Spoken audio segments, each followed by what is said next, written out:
When we go through hard times, I went through a hard time, trust God. He'll take care of us, and I'm proof. Welcome to Restored, the podcast that brings you real stories of hope, healing, and new beginnings from the heart of Utica. Here at the Rescue Mission, we believe that no one is beyond redemption. Every person who walks through our doors carries a story of struggle, of loss, of resilience. We'll introduce you to someone who found more than shelter here. They found a second chance. These are the voices of people who faced rock bottom and found the courage to rise again. They'll share what broke them, what saved them, and what gave them the strength to rebuild. Because restoration isn't just about housing or a hot meal. It's about dignity. It's about connection. It's about being seen and believed in when the world has turned away. Today's story belongs to Colleen.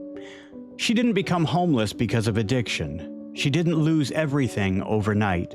Instead, life slowly became less safe, less stable, until one day she found herself with nowhere to go. What happened next reminds us that restoration often begins with a single open door. It started late winter of 2022. I was a tenant at a local apartment building. After being there for a short time, I did not feel safe due to crime that was going on, and there was no security cameras in the building. A lady that I knew told me I could stay with her as long as I needed to. So I packed up my stuff and quickly moved out where I was at. There was no lease done, so I put keys in an envelope and I put everything under the door, and I put a little note in there telling them what happened and where I was going. I did leave the apartment very clean. Surprisingly, I received my full security deposit back, which I was surprised. Yeah. Because I didn't really give a 30-day notice. I stayed with this woman until Easter. I stayed with this woman until Easter Sunday. When I called, then I had to call my family for help because some things was going on at this woman's place that I didn't feel mentally, and I didn't feel safe, I called my family for help.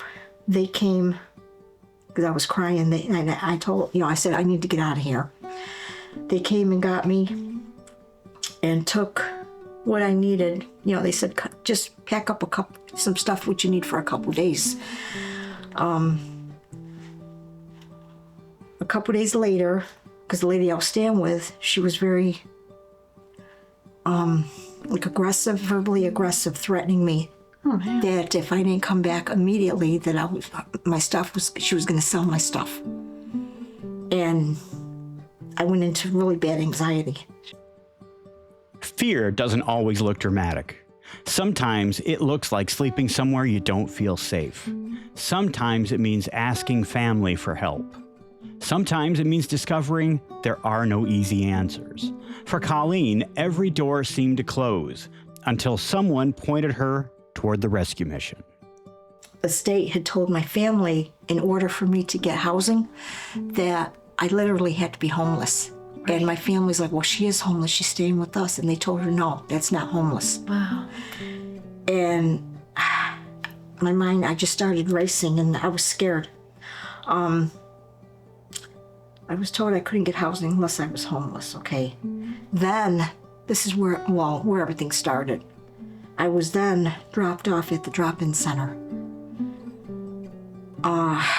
I didn't even know that existed. The last time I knew it was a clothing closet. And I'm like, what is this place? And the lady told me, she's like, it's the drop-in center for people that are homeless. I was scared due to not knowing anyone there. Yeah. The stuff that I was exposed to, wow. The staff, especially the director, Renee, was very, very helpful, very helpful. She worked with me. I was there, unfortunately, for about a month. Yeah. Then I was forced to decide either a hotel, apartment, or ELC. At the time, I didn't feel safe being alone, so I decided to go to ELC even after being mentally exhausted from very little sleep. I averaged maybe 3 to 4 hours sleep a night. So that it built up. Yeah. And I had a couple people telling me, well, you should have went into your own apartment. I didn't feel safe then. Yeah. Okay, I couldn't wait. And, I got accepted to go. I met Renee and Heather. And they basically told me, I had to make a decision. Either yes or no. I couldn't wait to get to ELC to get away from all that was going on at the drop-in center. Whew. May 30th, 2023, I walked into ELC. The drop-in center wasn't where Colleen expected to end up, but it became the place where someone finally said, "We're going to help you." Sometimes hope begins before circumstances change. It begins when someone refuses to let you walk alone. That was another environment that I didn't know anybody. And I couldn't wait for sleep and a much needed shower. Because at the drop-in center, they didn't have the facilities because it wasn't a shelter. It's, during all of this, I felt the hand of God on my life. I graduated from the program as I felt ready for my own place on October 1st of 2024.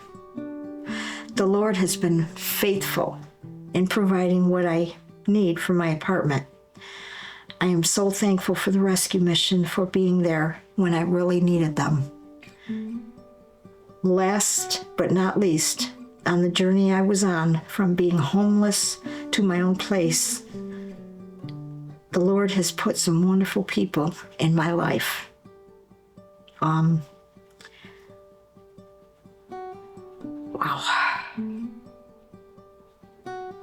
All right. I just picture back from where I was to where I'm at. It was quite a story. And one thing I've discovered, when we go through hard times, I went through a hard time, trust God, He'll take care of us, and I'm proof. Yeah. And I was determined to get where I'm at. I see my life as a better person.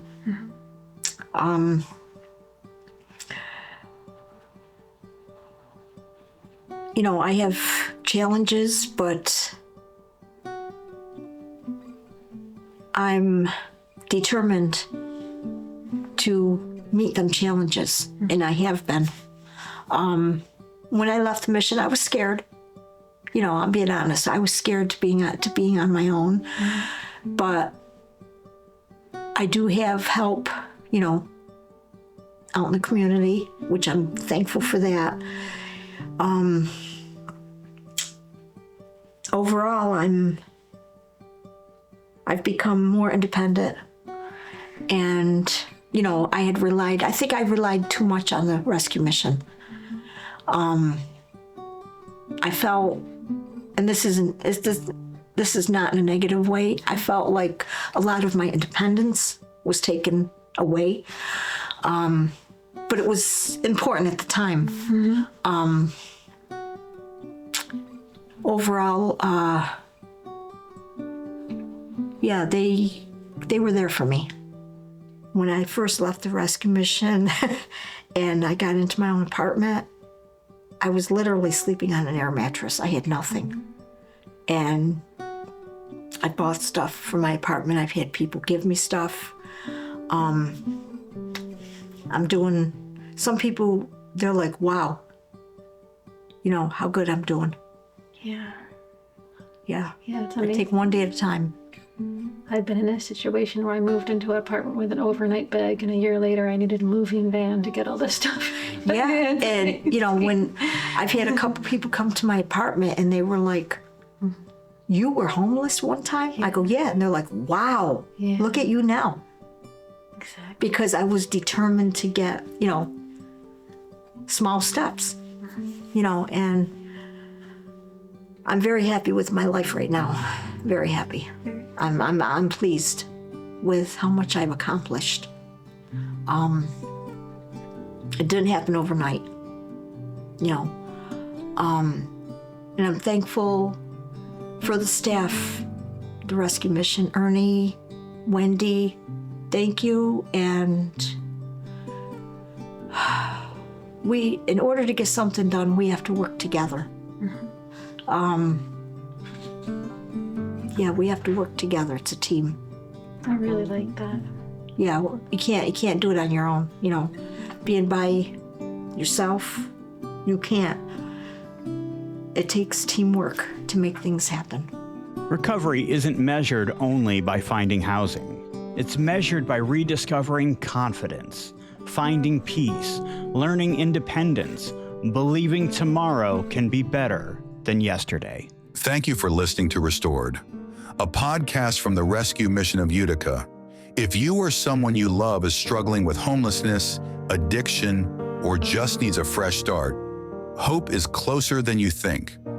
Help begins with a single step. Visit uticamission.org or call us at 315-735-1645.